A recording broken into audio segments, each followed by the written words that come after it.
So, welcome, Shukhrat. Thank you for taking a bit of time out of your day to come and speak to us about your business and your experiences. So, welcome. Hello, hi. Thank you very much for inviting me. Yes, I'd love to be on the call today. And obviously, I'm more than happy to express and explain about my business and how I managed to achieve the result that I have right now. Brilliant. Thanks very much. So, let's just kick off with a simple one. So, tell us a little bit about your role in the company and what your companies do. Sure, definitely. So my name's Shukhrat. I'm originally from Uzbekistan, but I live in London, and I'm CEO of two companies. And the first company is based in London. It calls CyberBee. We do blockchain development. So basically, we help everyone who wants to implement blockchain into the industry for cost optimizing or implement some kind of crypto payments. This is what we do.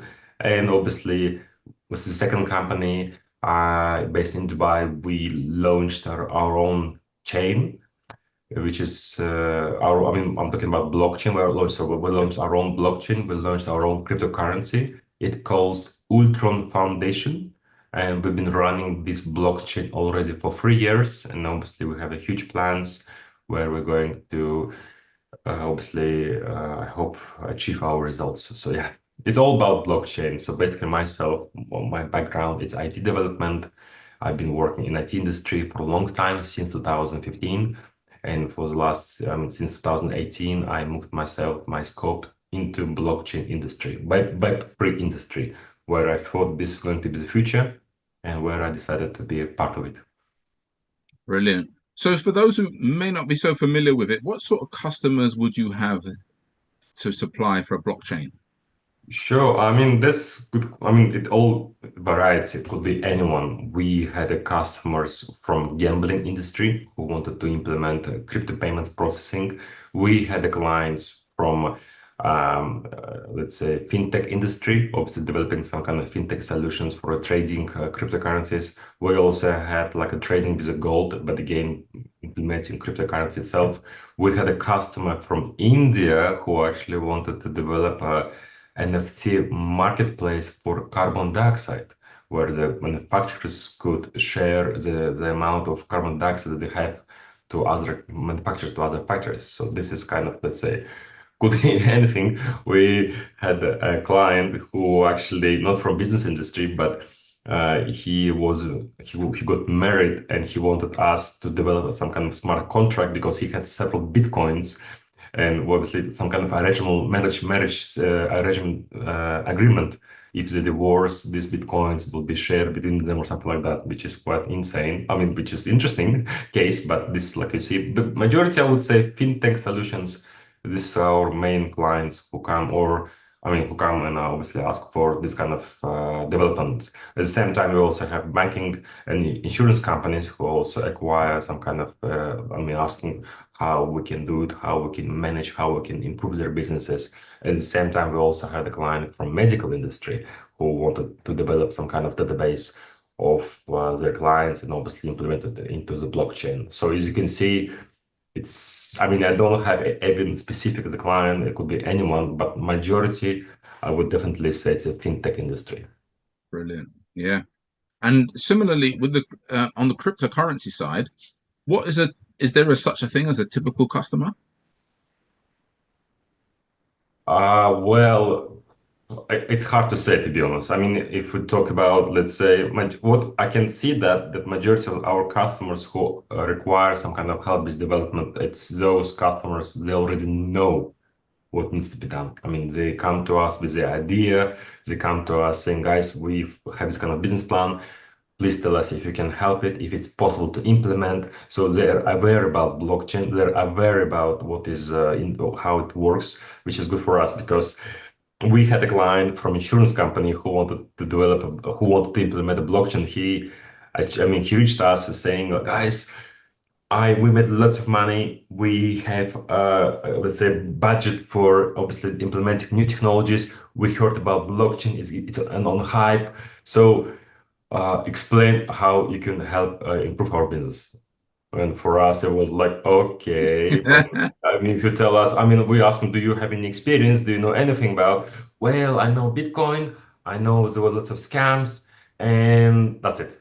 So with this kind of customer, it was quite difficult to explain. I mean, we explained him, we asked the question such internal business, where you would like to implement, or how you can implement, and obviously on this part, we did give some, let's say, our feedback. And obviously, you must understand as well that blockchain industry, Web3 industry, it's quite, I mean, from you have one side, we have business decisions, which is obviously a challenge, but from other side, you have legal stuff where obviously not every country is, I would say, blockchain or crypto friendly, where obviously if you want to develop something, you must obviously meet requirements of these kind of countries. Yeah, And yeah. one of the biggest hype right now, I mean, if you talk about blockchain and Web3 industry, it's meme coins and also RWA, which is a real world asset. It's tokenization. So everyone's trying to tokenize. And again, based on the government, based on the legislation, I mean, we met lots of customers from Dubai, from Serbia, from obviously South American countries, Latin countries, where obviously they doing all this tokenization stuff. So yeah. Brilliant. What is there anything you would say makes you stand out from competitors? I mean, our company, or first of all, myself. Well, but to be honest, I would say all about, I'm thinking, well, obviously, there are lots of companies who provide the same services as we do, but from our side, I would say that definitely number one is experience. Because not just we can sell, but also that we managed to develop our own blockchain. We developed our own cryptocurrency. We developed our own ecosystem for the blockchain project. It already gives some kind of, let's say, trust and sense of that we went through from zero to what we have right now, because we met so many people, we had so many challenges, and we know for every blockchain project, if they want to deploy or if they want to launch, we know how to make it properly. I think this number of experience, number one. Number two, it's about people. We have excellent developers, and number one is our business partner, my business partner, and my friend, who's a CTO. He's a has already 25 years of experience in development, PhD computer science, and he knows everything. So it's not for him, it's not about the business. For him, it's all about if it's possible to implement and how to implement and how to save the costs. So he thinks Mm, like, I mean, well, from my side, I'm more thinking about business. So let's say how to make business. And so, yeah. So experience, people, and also the feedback and the result that we achieved. So, yeah. excellent. So, and how did you get into these industries? Well, as I said before, I graduated from University of Westminster, and I finished business IT. And that time, I actually was working in IT industry. I was developing websites, and afterwards, I started developing some kind of projects, CRM platforms, ERP platforms. I managed to develop my own CRM platform for legal, for lawyers, for attorneys. And that time, I obviously was already involved in this kind of section, and I decided, like, okay, what is happening? It was such a huge competition. I should do some kind of like stand out. And I would say I was in the right time, in the right moment with the right people. And at that time, we obviously met some investors who wanted to develop a huge project on blockchain. And obviously, it was quite funny because I think it was in 2018 or 18, I think. That client reached me and obviously, Shukhrat, we have this amazing project we would like to develop. Do you know blockchain? Can you make it? I was fully confident. I was saying, yes, we can make it. I mean, and based on, if you probably know Virgin Media, Richard Braxton, where he said, just say yes, but afterwards you'll find out how to finish it. So that time I said, yes, we can make it. But it was quite funny because we had not so much knowledge. And obviously, we started hiring senior developers. We started hiring the best, let's say, software architectures who helped us, obviously, to successfully deploy the project. So I think this is where my journey from to blockchain industry started. So it was quite fun time, but we managed. So yeah. Brilliant. And how have you found it? So, being a CEO, founder of a company, what's your biggest learnings? Mm, well, I would say do not regret about your decisions. I think one of the biggest lesson I learned because on daily basis, I make myself personally, I make lots of decisions regarding business-wise, regarding employees, regarding making new connections, regarding making new contracts, regarding new, let's say, challenges.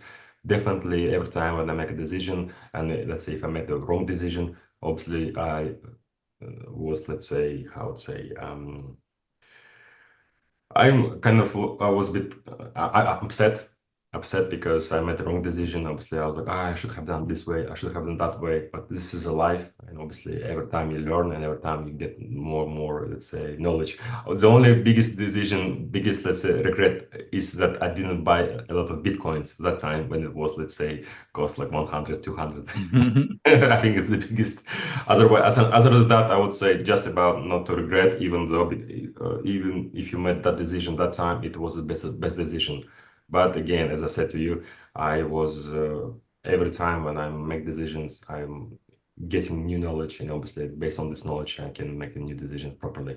So yeah. No, brilliant. Yeah, thank you. So, in terms of, it's so easy to say in business, once you're successful, for people to get the impression that business is actually something quite easy. But when we were talking before, you mentioned that, there's hard times and now good times, but, it's not always business, not always easy. Just wonder what you'd say about that. Definitely, I agree with your statement. Definitely, it's not so easy. Every time you have this kind of waves of being, when you have good times, amazing times, when you have the worst times, difficult times, and it's always like ups and downs. We just have to get used to and have to be prepared because we always think ahead. Me and my business partner, every time let's say, when we create a new or plan a new financial budget for the next year, definitely we're thinking about the worst case scenario. What if happens? What if that? What if Yeah. this? So if you do coding, if you do development part, the majority of developers, they have this statement in the code, if. That means if this situation happens, this kind of action should be done. If this situation happened, in the same in the business life as well. I mean, I'm talking about development plan because it's not about just being look after myself, my family. It's all about looking after families of our employees because we have right now more than 20 developers working on a full-time basis, and obviously everyone has their own families, and obviously they kind of relied on me saying, okay, we're making signing the contract for 1 year, and they understand that for 1 year they have the work, and obviously they're going to get salaries. But my side, I'm just getting nervous because let's say 1 month you can manage to pay the salary, next month you're like, okay, now what shall we do? And sometimes when I'm looking at the salaries that I paid to developers or to my employees, I'm looking like, I think I should change my job because I see that my developers making more money than I do. So this is quite funny time, but this is life. I mean, you have to just get used to it and be prepared for any worst scenario that could happen. So yeah, but always think about the good stuff. No, thanks for that. And is there something called a daily routine for you, or is it very variable?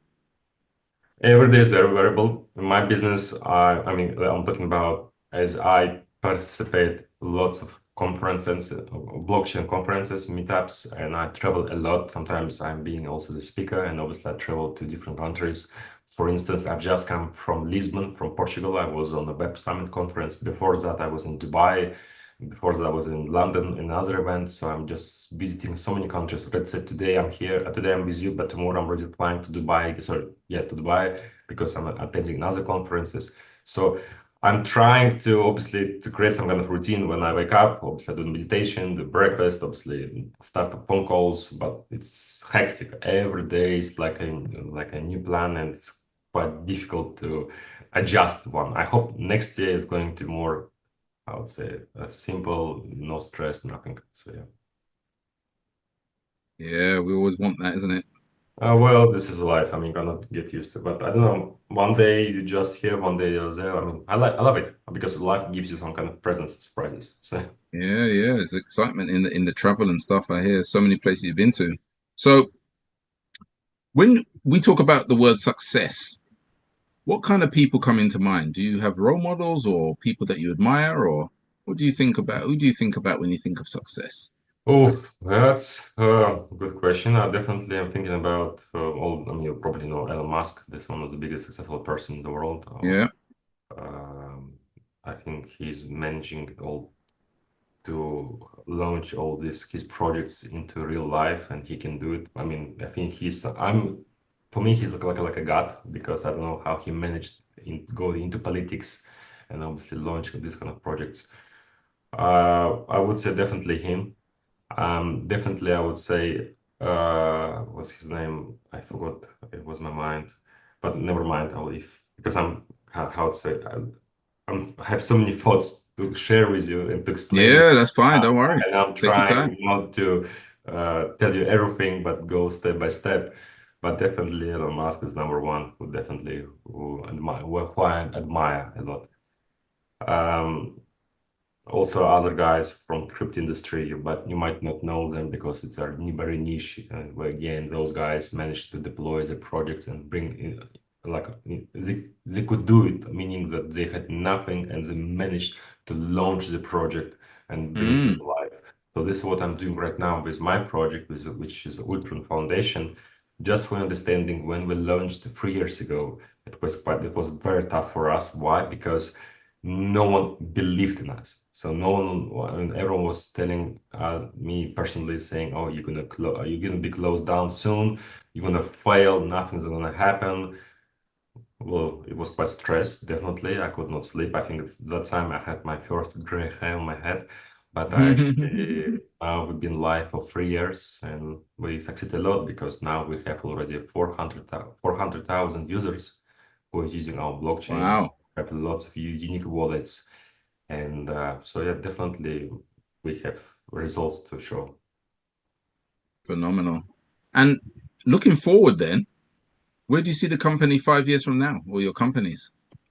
Well, if you talk about real, I mean, I have a dream or I have a real case scenario. So if you kind of dream, obviously, it's something that I want to make sure that if I'm going to launch my blockchain, I want to make sure that even my grandkids are going to use it. So this is my plan. I mean, my dream, obviously, is that when I'm going to obviously leave this position and I know it's going to succeed and it's going to last longer, definitely this is my biggest aim. And obviously, I think everyone's aim is obviously to make sure that your life is I mean, your results, I'm talking about your hard working on both companies will bring results in sense of when you go to pension, you don't have to worry about working, you don't have to worry about caring about what's going to happen tomorrow. You know that you have businesses that covers your expenses and your life routine. And at the same Yeah, time, it goes further. So in this case, which brings lots of how to say, comfortable life in the future. So yeah. excellent. Good, good. So yeah, so it can be a personal thing that everybody's choice. It depends on, as you said, dreams can be more about the business, can be more about your family. It's all relative. So one of the challenges in business is, of course, is once you scale, employing staff. I just wondered what kind of experiences you could share about, how to effectively employ staff, particularly the challenge of maybe them not being in the same country as you. How do you manage that? Oh, I mean, I think again, just getting used to it. In the beginning, when I was working again a long time ago, I had developers from developers from India, I had developers from Uzbekistan, I have developers from Poland. That time, obviously, it was quite obviously. First of all, you have language barrier and the culture as well, because, for instance, some people do not work on specific days or specific hours because of the religion or something like that. But again, it's all about getting how to say, getting an agreement on specific days when you can work, when you cannot work. I think the biggest challenge that I have, and obviously when it comes to hiring the people, again, because I work in IT field, and obviously we have to hire lots of developers, and those guys, obviously, we have to interview them a lot, because we want to make sure that these guys are going to be trusted developers. They're going to do proper coding and they're going to properly, obviously, deliver the work. But I think the most difficult part is about communication, because again, developers, they don't want to, I mean, majority of them are obviously introverts, and it's quite difficult to communicate. And obviously, you have to make sure that these guys will communicate with other developers, because some of them are being shy and they don't want to share their, let's say, ideas, or they don't want to even shy to ask the question about something because they're shy or something like that. So this is also a challenge that we had as well. And luckily, we already created our procedure of hiring developers, such as, let's say, we have a specific requirements. We obviously have HR department who finds those developers. Afterwards, obviously, I go on a call just to see what kind of person he is. If I feel some good energy and I feel this person is very communicable, obviously, yes, let's make it. And afterwards, we have another 2 stages where my CTO talks to him, and afterwards, our developers give him different technical tasks to see how he reacts, how he answers or she answers, how this let's say issue can be solved. And afterwards, we obviously give 1 month trial working with us to see if this person can fit into our team. And afterwards, we definitely work together for a long time. Interesting, yeah. So it's interesting. There's a number of people involved in the process as well. And yeah, we have me, CTO, and our senior team lead developers. Obviously, they also do this technical, like games, not games, sorry, like ping pong games. Like ask question, get results, ask question, get answer, ask yeah, question. and it's interesting because you mentioned introversion. I've worked with a lot of people who have a technical background, whether they're tech as in developers, engineers, people in construction industry, but very much around the technical side of things. And as you said, one of the challenges is the best of them, when you want to promote them, the natural introversion can be a little bit Yeah, tricky yeah, when they come to managing other people because it's not their a lot of them it's not their comfort zone to manage others, that's true. you know. Yeah. So it's a tricky area. Is it something that you think of you would develop them or you bring somebody from outside? No, to be honest, I don't know. I mean, I didn't have any, let's say, issues on that base, luckily. So that's why maybe I cannot give a proper answer because I didn't face it yet. I haven't been facing this kind of issue yet. That's why for me, it's tough. But again, what I can see that we have developers, we have males, we have female developers working from Canada as well, from Australia, working on European time zone, which is excellent. But again, so far so good. We've been working with some developers already for 10 years, going Brilliant. well with it. So yeah, so far so good, I would say. Yes, it sounds like it's been good. And another area that's commonly asked is this whole thing of AI. How does AI impact in your industry? This is definitely one of the top trends in IT industry. I mean, it's getting quite. I mean, again, give an example. I've just been at a Web Summit conference in Portugal. It's huge conference, and I would say 50 or even 60% of all stands, all booth, it was AI, AI, AI, AI, AI. So it's like just wow, so many AIs.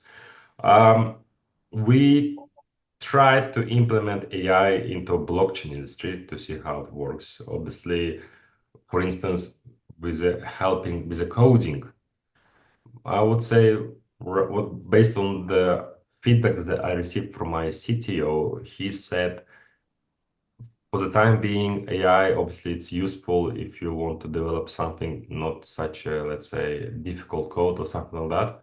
But when it comes to more complicated, more comprehensive on this base, AI is still not good. I'm talking about on coding part, the developing web developer. If you don't want to just tell the task, and obviously you can, probably you've seen so many right now solutions where you tell to AI saying, listen, I need a website. I offer, let's say, consulting, financial services. I need, let's say, contact page services, and that's it. And AI creates for you the page with some design. You don't have to worry about anything about the coding. Yes, which is good. But when it comes to more complicated solutions, AI is still struggling, where again, you have to have human being in order to interact and obviously make decisions. This is definitely what I seen so far. And obviously AI is also good for fintech solutions, for financial solutions, for tradings, which is Yeah, doing well. So definitely this is where I see lots of biggest progress. But again, we didn't touch so much. That's because we've seen it's not implementing to us. But this is definitely that we need to look after for the future, because this is going to be a hype. If you look at the all investments of all startups, come on, everyone goes to AI. So yeah. yeah, it's interesting. It's a topic that's increasingly being mentioned for sure. So another, uh, we talked about role models, but any particular books that you would recommend to others to read in business, or it doesn't have to be business, could be personal.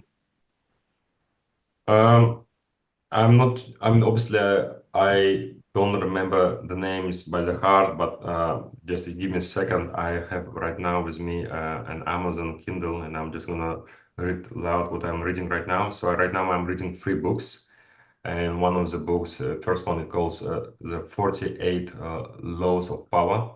This is number one, which I read. The second book I read, uh, Man's Search for Meaning. And the last book is Think and Grow Rich. So this is, let's say, it's all about business, I would say. I mean, except this man's search for meaning. This book is more about, let's say, how the guy survived from those being a prisoner in the Nazi camps, and how he survived and obviously lived for a long time, and obviously where the story is about. I'm still reading it, so it's more story about how he managed not to die, how he survived, how he say Yeah. yes and make it. You can make whatever challenge you have, you can make it. So yeah, this is about 40 powers of laws. It's more about interesting book to understand about how you can influence on your employees, or about when you're in business meetings, or about how you make connections, eye-to-eye connections, or about listening. So for instance, just to give you one good example regarding handshakes, I don't know if you're aware about that. If you look at different presidents, how they make handshakes, and if your hand is on top, this way how you show that you're dominating him or something like that. It's such a small things, but this is a way how. Or if you look at Donald Trump, he always, when he wants to shake, he actually pulls you, like, you come here. Yeah. So that's why also when handshake, they're trying to put hand on top of you, so you on top of you. So yeah, this kind of things, small things, makes me a bit kind of, I would say, I'm so fascinated about this kind of stuff, because it makes you like, wow, I should learn about this part, or I should learn about that part, or definitely. So yeah. Yeah. No, three great books. 48 Laws of Power, Man's Search for Meaning. As you said, it's much deeper than just about the outfits. It's the whole thing about belief and the Exactly. power of belief and strong thinking. And then Think and Grow Rich is absolute classic. Should be on everybody's list, to be honest. But some excellent books there. Brilliant. So, so learning, we talked about role models. The other thing is mistakes. The reality in business is we make mistakes, right? Sometimes. Any particular mistakes you would reflect on and say, I would do that differently if I had a, if it was now. Mm. Definitely, I'm not saying that I haven't done any mistakes. Definitely, it was lots of mistakes in my life. But when I was working, again, I was working, when I started my business, I was on my own. I didn't have any mentors. I didn't have any coaches. I was just all, let's say, experience that I received. It was based on the work that I did. I would say the biggest mistake that I had in the beginning is that I didn't have a good, let's say, business partner. Obviously, I was thinking about that I could do, as I had business IT background, I was thinking that I know everything, and I know how to make it. But when I did some projects a long time ago, I remember I failed them because apparently I was not properly making infrastructure, or didn't think about making infrastructure or making like architecture about this kind of stuff. And obviously at that time, luckily, I met my business partner who is a CTO. So now these days he, let's say, covers and looks after all about technical stuff. So I don't have to have this kind of responsibilities, because I know that I'm in good hands, and I know that whatever happens, I know that everything goes well. So the biggest mistake that I was thinking that I can do everything by my own, and I think this is definitely, you have to spread. Secondly, I would say not to be greedy. Again, in the beginning, when I was working on my own, I obviously tried to save up as much as possible. For instance, I was hiring cheap developers, and obviously I was making a top margin. And obviously I thought that cheap developers can make a good product, a good coding, but in the end, I had to hire a more expensive developer on my cost to finish bugs, or to finish some kind of issues that previous developer could not make it. So this is, again, I understand for the beginning it was quite, again, I was trying to make money. That's why for me it was, let's say, I will hire cheaper and obviously issue bigger invoice, but I mean, it doesn't work. So that's Mm, why you have to obviously hire proper developers in order to make sure that you will succeed your work, you will successfully deploy the project. So yeah, not be greedy, have the right people. And what else? Well, again, I'm not saying it's a mistake. It's just being depends on the personality of the person. But I myself, I'm more like a doer person. So if I see something, I'm just let's do it, just do it, and afterwards we'll decide how to make it, how to hire, what business logic, and etc. But afterwards, sometimes obviously I was like, okay, what have I done? Now let's step back, few steps back in order to again to think about let's make again new solutions after that. So yeah, but again, I'm not saying it's a mistake. It's all about it's better to think a little bit and after start doing it before let's do it and after okay let's start thinking about it. So yeah. Yeah. No, that's interesting. Yeah. And then the point you made earlier about in terms of hiring, it's quite an interesting one because in many industries this is a challenge.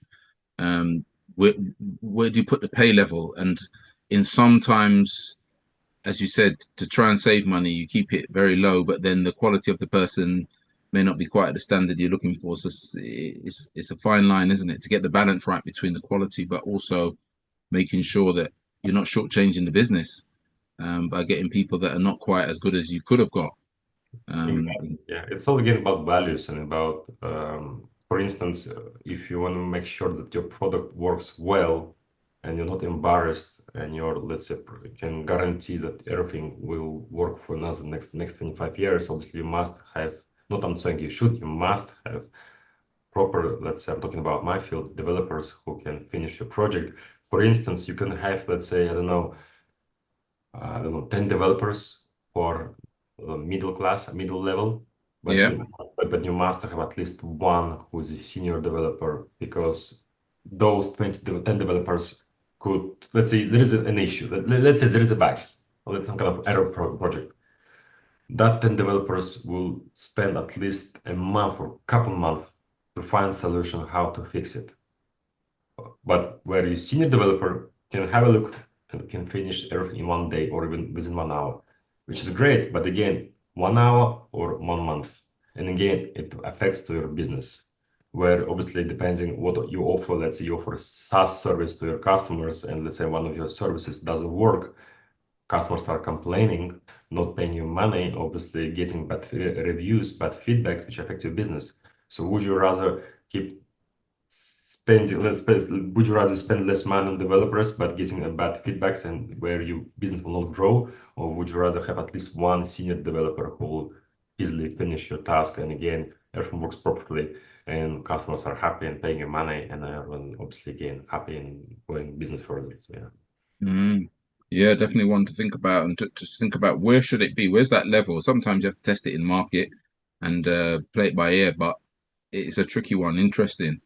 What I If can say you, from my business, sorry for interrupting you, I'm just want to that's all say right. from my business, what I can see that again, because we work as a service provider, we provide these outsourcing services, and we can see that lots of customers are trying to find the cheapest solution, Yeah, of course.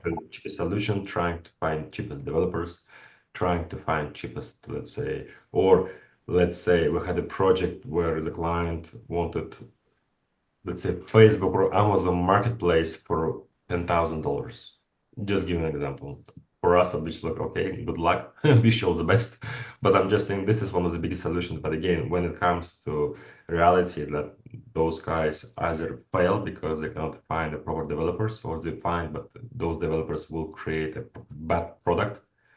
And afterwards, they will either, again, for their cost, for their money, again, rehire new developers and again, pay more money in order to finish the product. And again, they're losing the time. I think the time is the most important and the biggest value that we have nowadays. Obviously, yes, there are also other aspects, but I think the time is the biggest value.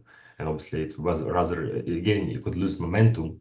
We have a product where you wish to launch it and you could obviously make lots of money or make your business have and grow because you caught the right momentum. But what if you fail, you didn't catch the momentum, that's it, your business is failed. So Mm, it's again, it's I'm telling you from my experience, what I've seen from my customers' feedbacks, what I've seen on working with developers, work with the clients. It's about timing and obviously value. Everyone wants their project to be deployed yesterday. Of That's kind course. of fun. This is the most fun fact. Let's say they have a project. I would want they have like a platform that needs to be deployed, it needs to be developed. The timeline yesterday. Yeah, that's quite funny. The most Everybody wants it now. exactly, yeah. So we're coming towards the end now. That one of the questions I do like to ask some people is, if I gave you $100 million and said £100 million, invest it in businesses or in your businesses or good cause, whatever you want, what would you do with it? Oh, well, again, if I'm talking about myself, because I'm in crypto industry, I would definitely invest into crypto. This is definitely what I would do. But again, you must understand, because I know this field and I know this industry. That's why I would do it. I'm not offering to everyone else to do it, but I'm just saying that if I would do it, I would definitely do it because I would invest in crypto because I know the market size, I know what is happening in the market, and obviously I know lots of other financial tools where obviously you don't have to do anything, you just leave this money and you will get at least 15% API on a yearly basis, better than you see from the banks. This definitely I'm going to do. At the same time, I will also grow my business where I would hire more marketing guys in order to sell my services and create more say income stream to my business. But both options are great. But again, it's up to you to decide if you want to say work and grow. I would say to go to hire marketers, hire salespeople, hire developers, and obviously increase your business. Or if you don't want to do anything, you just invest into crypto, into specific fields, and specific, let's say, staking, farming options, where again, you can receive 13, 15% API on a yearly basis. And this is the safest, that's procedure. And again, this is what I would do. But Yeah, yeah. because I have this kind of ups and downs in my life, and I literally had no one. I had no business before. I don't have rich parents, and I started from my side. And obviously, I had bad times where I was working for myself. I had no clients. I could not pay my bills, and I think this is one of the biggest moments in my life that pushed me to the next level in order to make sure that I will make enough financial stability for me, for my family, and for the future life. So yeah. Brilliant. Well done. And people listening to this always looking for tips, inspiration, stuff like that. Any particular tips you would give people in business? Because as you said, a lot of people don't realize that sometimes you can have bad times, and people who are successful in business could have been broke at one time, can't pay, struggling to pay staff, all sorts of things. What sort of tips could you give a business owner that might be finding it a bit difficult at the moment or just want to grow? Uh, I mean, the stuff, let's say, decision, because I'm still struggling on daily basis, and for me, it's always a new day, it's a new lesson, and that's why, based on what I've seen, is obviously I will repeat myself. It's no regrets. I mean, just and I think stop thinking about what happens, just start doing it. I think this is definitely my biggest tip I would give, because I see lots of people cannot start or cannot do anything because they just keep overthinking, or they're scared, or they're not confident, and based on that they just like, okay, I don't know, I'm not sure. And this number, I know. Second, I would say tip is obviously go outside. Again, business is business between the people. It's all about people and people. You have to have lots of connection. You have to meet lots of people if you want to make sure that people will come to you. This is again the biggest tip. You have to attend as much as possible networking events, conferences, and obviously attend different meetups where you can express yourself, listen to other people, and maybe one day you will find someone who will come to you and obviously hiring. Because again, if it comes to business, to B2B market, business to business, I think one of the biggest sales tool is word of mouth. I mean, the best tool that will help sell your services. Again, if you want to sell your services, you have to attend all these conferences and networking events. So yeah, again, no regrets. Obviously, just do it. I mean, not just do it, but don't think about what happens. Start doing it, and it goes by the flow.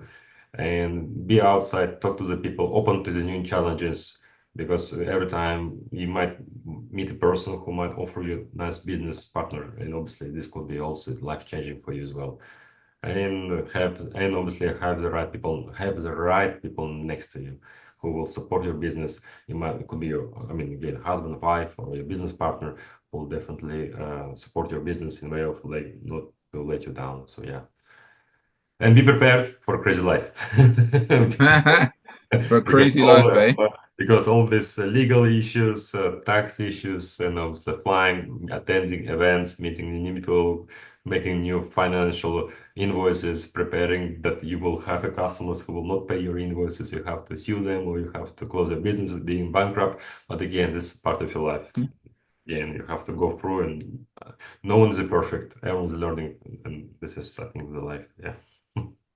Oh, brilliant. So, Shukhrat, it's been brilliant. Learned so much. It's always lovely doing interviews with people who are doing well. Good luck to you, and thank you again for your time. Thank you very much for making this podcast today. Really appreciate your time, and I hope I gave so much value for your listeners. And again, if you need any help with development blockchain, even just some kind of advice, I'm more than happy to attend and obviously give my advice. Or if you need some kind of, let's say, um, our future vision about blockchain industry, definitely we can also attend and give our feedback as well. Thank you very much, and I wish you have a nice week.